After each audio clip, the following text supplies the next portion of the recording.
Video చూశాను స్వామి. అది ఎంత మాత్రం సత్యం అంటారు? అది వాస్తవమే. చాలామంది మన కంచి పరమాచార్య మహాస్వామి వారు కూడా అమ్మవారి గురించి ఎన్నో ప్రత్యక్షమైన సాక్ష్యాలు చెప్పారు. అలాగే చాలామంది జగద్గురువులు కూడా అమ్మవారి యొక్క లీలలు, అమ్మవారు ఒక భక్తుడి యొక్క కోరిక మేరకు రిక్షాలో కూర్చొని నగరమంతా తిరిగేసి మరి ఆ భక్తుడికి మోక్షం ఇచ్చింది, ఆయనను అనుగ్రహించింది అన్నమాట సత్యమే.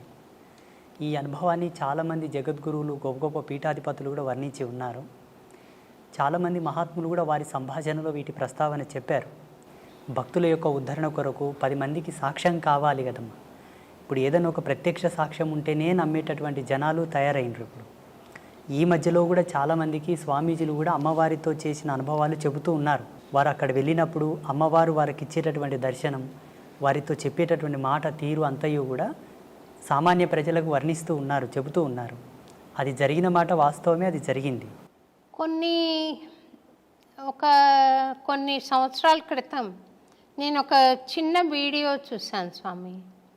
మీరు చిలుకూరు బాలాజీ టెంపుల్కి వెళ్ళడం, అక్కడ రంగరాజన్ స్వామివారు మిమ్మల్ని భుజం మీద ఎక్కించుకుని గుళ్ళోకి వెళ్ళడం నేను చూశాను. అందులో ఏదైనా పరమార్థం ఉందంటారా స్వామి? సమాజంలో చాలామంది ఇప్పుడు అస్పృశ్యత గురించి చాలా కాంట్రవర్సీ చేస్తూ ఉన్నారు. బ్రాహ్మణులు ఈ సబ్బండ వర్ణాల వాళ్ళని, దళితులను పట్టి పీడించారు, సనాతన ధర్మానికి దూరం చేశారు, ఈ ధర్మం పట్ల వాళ్ళకి ఏ హక్కు లేకుండా వాళ్ళని వెలివేశారు అని చాలామంది కాంట్రవర్సీ చేస్తున్నారు. శ్రీమాన్ రంగరాజన్ వారు అది ఒక సవాల్గా తీసుకున్నారు. పెద్ద డిబేట్ జరిగింది వారిపైన, అంటే బ్రాహ్మణ పెద్దల పైన పెద్ద డిబేట్ జరిగింది. అట్లేం లేదండి, మా బ్రాహ్మణ సమాజంలో కూడా ఈ ఎవరైతే నిమ్న వర్గాల వాళ్ళు ఉన్నారో వాళ్ళని హక్కున చేర్చుకున్న మహనీయులు చాలామంది ఉన్నారు. 2700 సంవత్సరాల క్రితం శ్రీరంగ క్షేత్రంలో జరిగినటువంటి ఒక అద్భుతమైన ఘట్టాన్ని వారు వివరించారు. అక్కడ ఉండేటటువంటి కొంతమంది పెద్దలు ఎప్పుడో జరిగింది చెబుతావేంటయ్యా, ఇప్పుడేమైనా చేసేవాళ్ళు ఉన్నారా, ఇప్పుడేమైనా చేరదీసేవాళ్ళు ఉన్నారని ప్రశ్నించారు. అయ్యో ఎందుకు, నేనున్నాను కదా, నేను చేస్తానని వారు ముందుకొచ్చారు.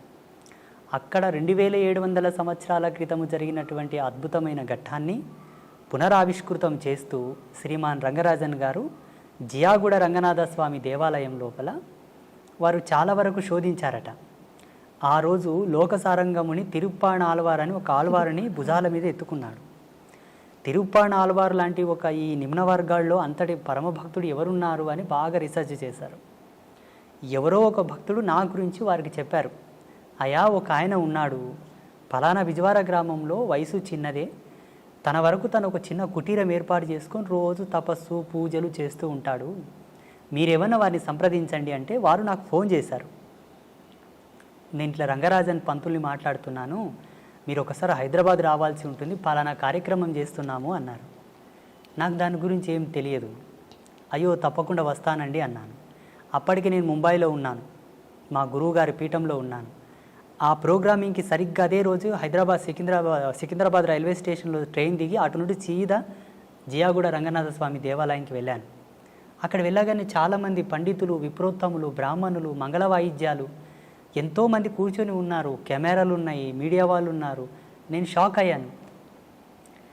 అక్కడ ఆ సమయంలో వారు చేసినటువంటి ఘట్టమే మునివాహన సేవ.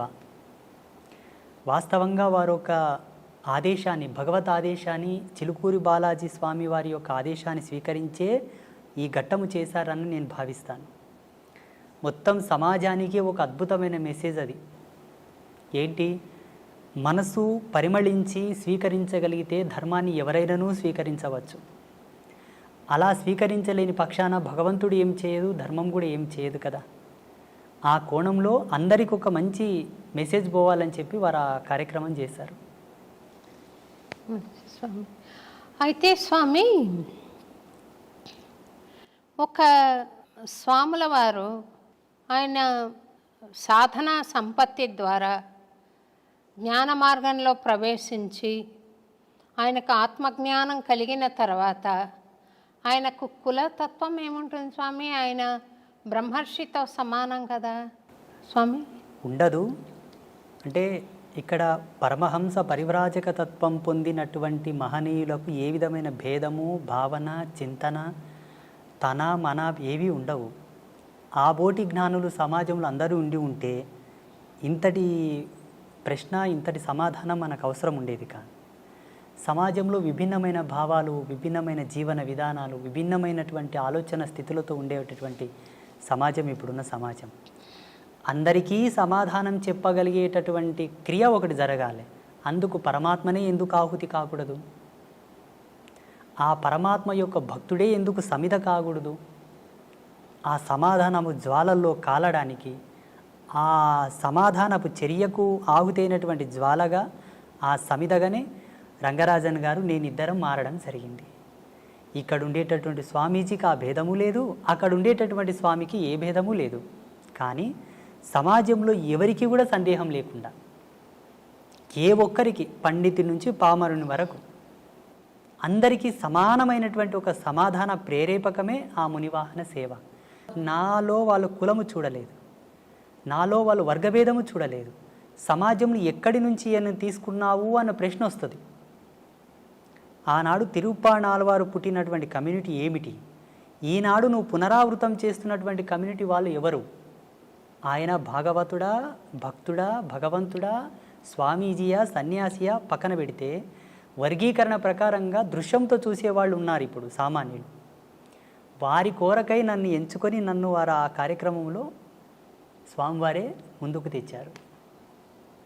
మీరన్న భావనతో ఎక్కడ కూడా భేదం అక్కడ లేదు, నాలో లేదు, వారిలో లేదు. జనాల కోసం, జనబాహుళ్యంలో అది ఒక మంచి నిర్దేశకం కావాలి కాబట్టి వారు తీసుకోవడం జరిగింది. అంటే ఆదిశంకరాచార్యుల వారు మహాజ్ఞాన సంపన్నులైనా కూడా ఈ చిన్న భేదభావం వారిలో ఇంకా ఉందని సాక్షాత్తు ఆదిశంకరాచార్యుల వారే ఒక చండాలుడి వేషంలో వచ్చి అడ్డొస్తే తొలగమన్నారని. దేన్ని తొలగమంటావు? శరీరాన్ని తొలగమంటావా? ఆత్మను తొలగమంటావా? శరీరం నశ్వరం, ఆత్మ అనశ్వరం కదా, మరి దేన్ని తొలగమంటావు అని పవిత్రమైన ఆత్మన ఈ దాన్ని భరిస్తున్న శరీరాన్న అని అడిగాడని చెప్తారు కదా స్వామి, అది సత్యమేనా? సత్యమే.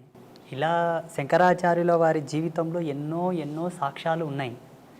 మనకు సినిమాల మాధ్యమంగా గ్రాంధికంగా ఈ ఒక ఉదాహరణ ప్రాచుర్యంలో ఉన్నది. ఇలా వారి అనుభవంలో చాలా ఉదాహరణలు ఉన్నాయి శంకరాచార్యుల వారి జీవితంలో. అది ఒకటే కాక అటు ముందు కూడా కొన్ని సంఘటనలు వాళ్ళు ఎదుర్కోవడం జరిగింది. ఇప్పటికీ ఎందరో మహనీయులు ఇటువంటి సన్నివేశాలు చూసి ఉన్నారు. రామానుజుల వారి జీవితంలో కూడా ఒక ఘట్టం జరిగింది. రామానుజుల వారి జీవితంలో, మధ్వాచార్యుల వారి జీవితంలో మహనీయులకందరికీ కూడా ఎక్కడో ఒక్క మూలన జ్ఞానపు అంకురము వెలిగించడానికి, పరమాత్మనే తట్టి లేపడానికి కొన్ని సంఘటనలు జరిపించాడు. ఆ చిద్విలాస స్వరూపుని యొక్క లీలలవి, ఆ పరాత్పరుని యొక్క లీలలవి. ఆయననే సామాన్యుడిలా వచ్చి, చండాలుడిలా వచ్చి, నిషిద్ధ కులములో పుట్టినటువంటి ఒక భక్తుడిలా వచ్చి భాగవతులకు, త్రిమతాచార్యులకు కొంతలో కొంత జ్ఞానోపదేశం చేశాడు. అక్కడ జరిగినటువంటి సంభాషణ మూలంగా స్వామివారు, శ్రీ వెంకటేశ్వర స్వామివారు ఆ తిరుమల కొండలపైన ఎందరితోనో ఎన్నెన్నో ఆటలు ఆడాడు, క్రీడలు ఆడారు. చాలామంది భాగవతులతో, పుణ్యాత్ములతో ఆయన క్రీడించాడు, సంభాషించాడు. అందులో సెన్సులు ఉన్నారు, దళితులు ఉన్నారు, కొండల్లో జీవించే వాళ్ళు ఉన్నారు, చాలామంది ఉన్నారు. కొన్ని కథలు ప్రాచుర్యంలోకి వచ్చాయి. ఇప్పుడు వేంగమాంబ కానీ, అక్కడ ఉండేటటువంటి ఒక భక్తుడు కానీ, హాతీరాం బాబాజీ కానీ, ఇటువంటి వాళ్ళ గాథలు కొన్ని ప్రాచుర్యంలోకి వచ్చాయి. మరుగున పడిపోయిన చరిత్రలు చాలా ఉన్నాయమ్మా. స్వామి ఎందరెందరితోనో సంభాషించినటువంటి కథలు చాలా ఉన్నాయి. మాబోటి వాళ్ళు వాటిని తెలుసుకొని పసిగట్టి కొందరికి మాత్రం వాటి చెబుతూ, చూడన్న మీరు దేనికి తక్కువ కాదు, శ్రీ వెంకటేశ్వర స్వామి వారే మీ వాళ్ళతో మాట్లాడారయ్యా, మీరు స్వామివారికి పాత్రులే, మీరు స్వామివారిని చేరండి, సేవించండి, వేడుకోండి అని చెప్పేసి చాలామందిని నేను ప్రేరేపితం చేశాను. ఈ ముగురమ్మల మూలపుటమ్మ అంటారు కదా స్వామి, ఆ ముగురమ్మలు ముక్కోటి దేవతలు ఒక్కటైనారు, చక్కని పాపను ఇక్కడ ఉంచారు అన్నారు. ఈ అమ్మలంతా కలిసి అక్కడ ఉన్నారు అని ఒక భక్తుడి భావన. మీరు వెంకటేశ్వర స్వామిలో అమ్మని దర్శించుంటారు కదా స్వామి. అమ్మలో కూడా వెంకటేశ్వర స్వామి కనపడుతూ ఉండాలి కదా. ఈ అభేదత్వం ఉన్నప్పుడు మా దేవుడు గొప్ప, మీ దేవుడు గొప్ప అనుకోవడం మూర్ఖత్వం అవుతుందేమో కదా స్వామి. భగవంతుణ్ణి ఎప్పుడైతే భేదంతో చూశావో జీవుడు ఇంకా పరిపూర్ణుడు కాలేదు అని లెక్క. అది సాంప్రదాయికంగా అవనివ్వండి, పీఠ పరంపరానుగతంగా అవనివ్వండి. జీవుడు తరించుటకు పలు మార్గాలు ఉన్నాయే తప్పిస్తే ఉత్తమమైనటువంటి స్థితి చేరడానికి ఉన్నది ఒకటే, పరమాత్మ. ఆ పరమాత్మకు ఏ విధమైన రూపభేదము లేదు, లింగభేదము లేదు, వర్గభేదము లేదు, ఏ విధమైన సాంప్రదాయమైనటువంటి భేదము లేదు. జీవుడు తనకు విజ్ఞాన విద్వత్వ ఆవిష్కరణ చెంది తాను కొన్నింటిని పరిగణలోకి తీసుకున్న తర్వాత కొన్ని కట్టుదిట్టమైన ఆచారాలను ఏర్పాటు చేసుకున్నాడు. వారి యొక్క ఆశ్రమ ధర్మాలు, పీఠ పరంపరానుగతంగా వచ్చేటటువంటి సూత్రాలను పట్టుకున్నారు. భగవంతునికి అవి ఎన్నడి కూడా చెల్లవు. నేను స్వామివారిలో అమ్మని చూస్తాను, అమ్మలో స్వామివారిని చూస్తాను, స్వామివారిలో శివతత్వం చూస్తాను, శివతత్వంలో స్వామితత్వం చూస్తాను, భక్తుడిలో భగవంతుని చూస్తాను, భగవంతునిలో భక్తిని చూస్తాను, ఉపాధి యోగ ధర్మాన్ని అనుసరించి. అట్టి జ్ఞానాన్ని పొందిన వాళ్ళు ఎవరు కూడా ఎరుక దృష్టితో చూసే వాళ్ళు ఎవరు కూడా భేదం చూపరు. నేను శ్రీ వెంకటేశ్వర క్షేత్రానికి ఎప్పుడు వెళ్ళినా అక్కడ పరమాత్మను దర్శించేటప్పుడు నా అంతరాత్మలో జగదంబనే ఉంటుంది, సాదృశ్యంగా స్వామి ఉంటాడు.